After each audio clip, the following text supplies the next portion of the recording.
जय गुरु जी। शुक्राना गुरु जी। अनंतम अनंतम शुक्राना गुरु जी। सारी संगत जी को जय गुरु जी। ओम नमः शिवाय। शिव जी सदा सहाय। ओम नमः शिवाय। गुरु जी सदा सहाय। शिव पुराण विद्येश्वर संहिता 15वां अध्याय। देश, काल, पात्र और दान का विचार। ऋषियों ने कहा, समस्त पदार्थों के ज्ञाताओं में श्रेष्ठ सूत जी हमसे देश, काल और दान का वर्णन करें। देश का वर्णन।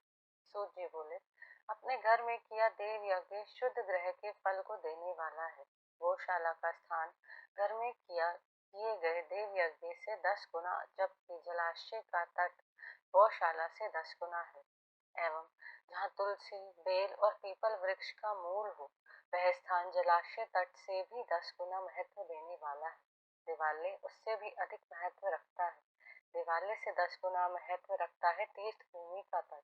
उससे भी श्रेष्ठ है नदी का किनारा तथा उसका 10 गुना उत्कृष्ट है तीर्थ नदी का तट। इससे भी अधिक महत्व रखने वाला है सप्त गंगा का तट, जिसमें गंगा, गोदावरी, कावेरी, ताम्रपर्णी, सिंधु, सरयू और रेवा नदियां आती हैं। उससे भी 10 गुना अधिक फल समुद्र का तट, और उससे भी 10 गुना अधिक फल पर्वत चोटी पर पूजा करने से होता है। और सबसे अधिक महत्व का स्थान वह होता है जहाँ मन रम जाए। काल का वर्णन। सतयुग में यज्ञ, दान आदि से संपूर्ण फलों की प्राप्ति होती है। त्रेता में तिहाई, द्वापर में आधा, कलयुग में इससे भी कम फल प्राप्त होता है। परंतु शुद्ध हृदय से किया गया पूजन फल देने वाला होता है।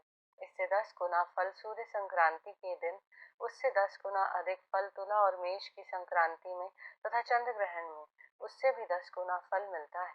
सूर्य ग्रहण में उससे भी 10 गुना अधिक फल प्राप्त होता है। महापुरुषों के साथ में वह काल करोड़ों सूर्य ग्रहण के समान पावन है, ऐसा ज्ञानी पुरुष मानते हैं। पात्र वर्णन। तपोनिष्ठ योगी और ज्ञान निष्ठ योगी पूजा के पात्र हैं, क्योंकि ये पापों के नाश के कारण होते हैं। जिस ब्राह्मण ने 24 लाख गायत्री का जप कर लिया हो, वह भी पूजा का पात्र है। वह संपूर्ण काल और भोग का दाता है। गायत्री की जाप से शुद्ध हुआ ब्राह्मण परम पवित्र है। इसलिए दान, जाप, होम और पूजा सभी कर्मों के लिए वही शुद्ध पात्र है। स्त्री या पुरुष जो भी भूखा हो, वही अन्न दान का पात्र है। जिसे जिस वस्तु की इच्छा हो, उसे वह वस्तु बिना मांगे ही दे दी जाए, तो दाता को उस दान का पूरा फल प्राप्त होता है। याचना करने के बाद दिया गया दान आधा ही फल देता है। सेवक को दिया गया दान चौथाई फल देने वाला होता है। दीन ब्राह्मण को दिए गए धन का दान दाता को इस भूतल पर 10 वर्षों तक भोग प्रदान करने वाला है। वेद वेता को दान देने पर वह स्वर्ग लोक में देवताओं के वर्ष से 10 वर्षों तक दिव्य भोग देने वाला है। गुरु दक्षिणा में प्राप्त धन शुद्ध द्रव्य कहलाता है। इसका दान संपूर्ण फल देने वाला है।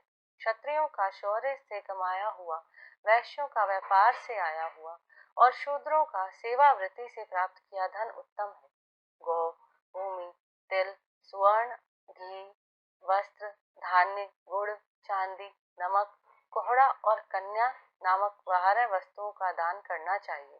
गोदान से सभी पापों का निवारण होता है और पुण्य कर्मों की पुष्टि होती है। भूमि का दान परलोक में आश्रय देने वाला होता है। तिल का दान बल देने वाला तथा मृत्यु का निवारक होता है। सुवर्ण का दान वीर्यदायक और घी का दान पुष्टिकारक होता है। वस्त्र का दान आयु की वृद्धि करता है। धान्य का दान करने से अन्न और धन की समृद्धि होती है। गुड़ का दान मधुर भोजन की प्राप्ति कराता है। चांदी के दान से वीर्य की वृद्धि होती है। लवण के दान से षडरस भोजन की प्राप्ति होती है। कोहड़ा या कुष्मांड के दान को पुष्टिदायक माना जाता है। कन्या का दान आजीवन भोग देने वाला होता है। जिन वस्तुओं से श्रवण आदि इंद्रियों की तृप्ति होती है, उनका सदा दान करें।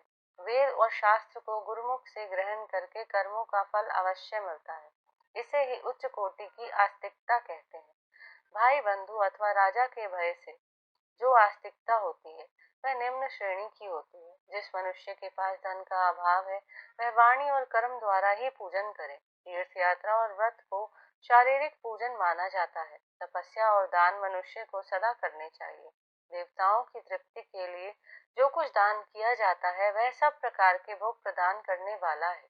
इससे इस लोक और परलोक में उत्तम जन्म और सदा सुलभ होने वाला भोग प्राप्त होता है। ईश्वर को सब कुछ समर्पित करने एवं बुद्धि से यज्ञ व दान करने से मोक्ष की प्राप्ति होती। यहीं पर 15वां अध्याय समाप्त होता है। जय गुरु।